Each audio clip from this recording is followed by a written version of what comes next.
Let me pause our history of the Church of the Holy Sepulchre and give you a brief explanation of what the miracle of holy fire is.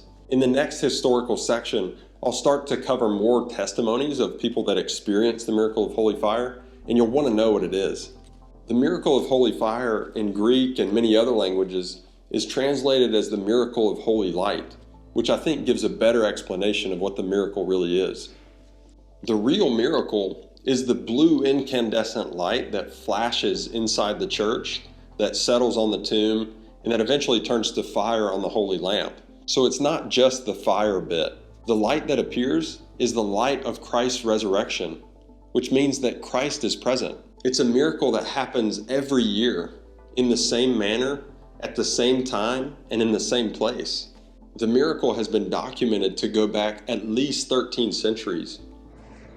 So what does it feel like to go into the tomb and pray and see the candles light on fire, to see that miracle every year? Well, it's a very special and unique event, and this is part and parcel of the great feast of the resurrection of our Lord Jesus Christ. And this custom is one of the oldest. I mean, it has started from the early days of the life of the church, and this has been going on until our days. Yes. I read somewhere that the Apostle Peter, when he ran to the tomb, he saw the holy fire. That's true. I mean, he saw the light. He saw the light. And this is the bright light, the shining light, that was the first sign of the resurrection of our Lord Jesus Christ. Yes. And for us, this light, which symbolizes the foretaste of the resurrection of Jesus Christ, it is the holy light. Do you get nervous the night before this great ceremony? No, I don't think so. I mean, on the contrary, for us, Easter is the Alpha and Omega of our faith, and this is what St. Paul says, that if there is no resurrection, then Christian faith would be in vain, right?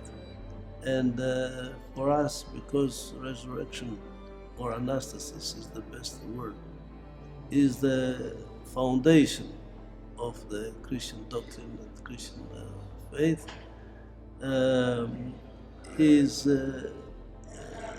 a special way to celebrate it. This is why there is a preparation, and before that there are 40 days of fasting, and these 40 days are culminating in the last week, which is called the week of the Great Week, or the week of the Passions. And therefore there are certain other ceremonies preceding the ceremony of the resurrection. The website holyfire.org has some great information regarding the miracle.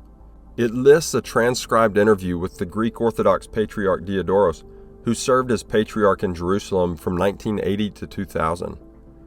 In the interview, Patriarch Diodorus says this: "I enter the tomb and kneel in holy fear in front of the place where Christ lay after his death and where he rose again from the dead. I find my way through the darkness towards the inner chamber, in which I fall on my knees. Here I say certain prayers that have been handed down to us through the centuries, and having said them, I wait. Sometimes I may wait a few minutes, but normally the miracle happens immediately after I have said the prayers.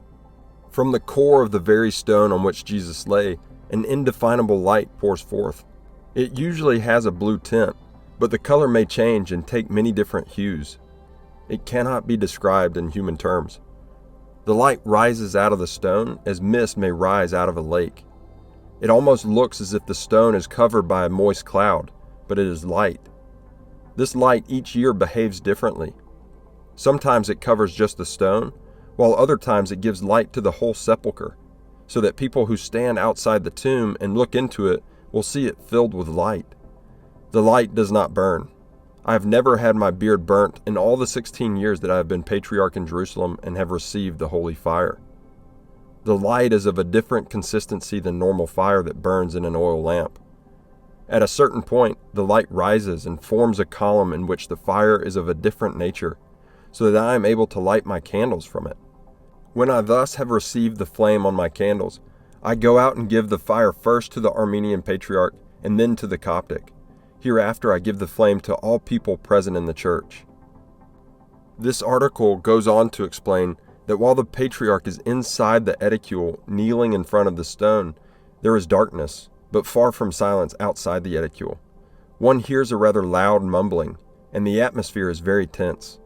When the Patriarch comes out with 2 candles lit and shining brightly in the darkness, a roar of jubilee resounds in the church.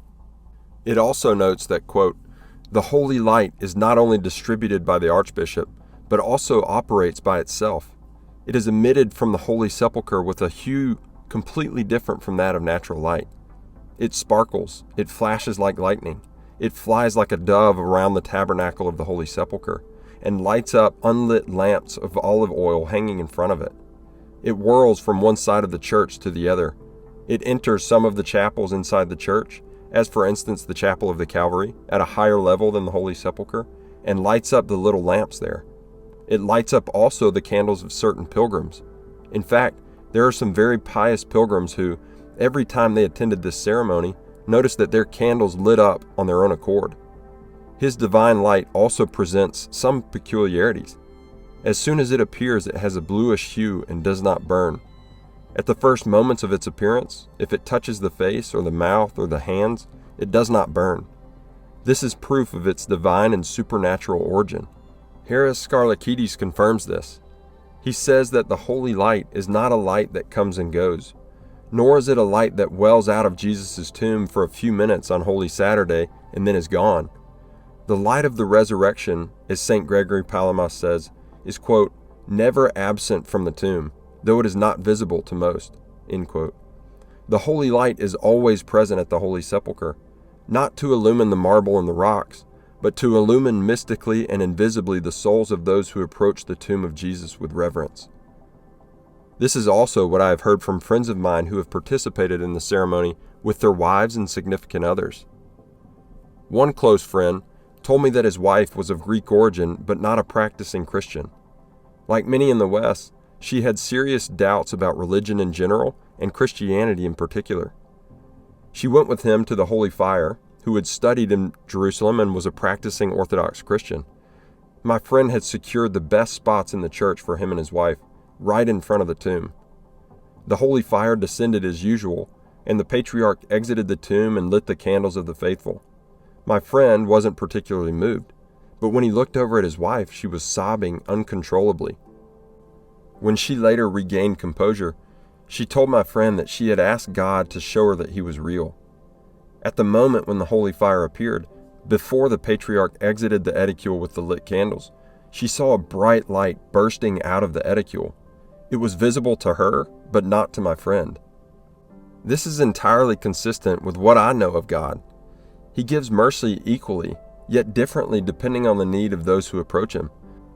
Haris Skarlakides, who has studied this ceremony for at least half his life and has been present every year for at least the last 20 years, says the following: having studied the evidence and been a witness to the events, my understanding is that the experience and perception of the holy light by some of those present does not only depend on their faith, but is a result of the effect of divine providence, which for some reason entitles each one to experience something different. Christ may present his luminous glory to an individual regardless of the degree of his or her spiritual progress, even to an unbeliever, for reasons only he knows. Thanks for watching this video. If you enjoyed watching it, head on over to JesusAcademy.com, where you'll find more in-depth and curated content on the tomb of Christ and the miracle of Holy Fire.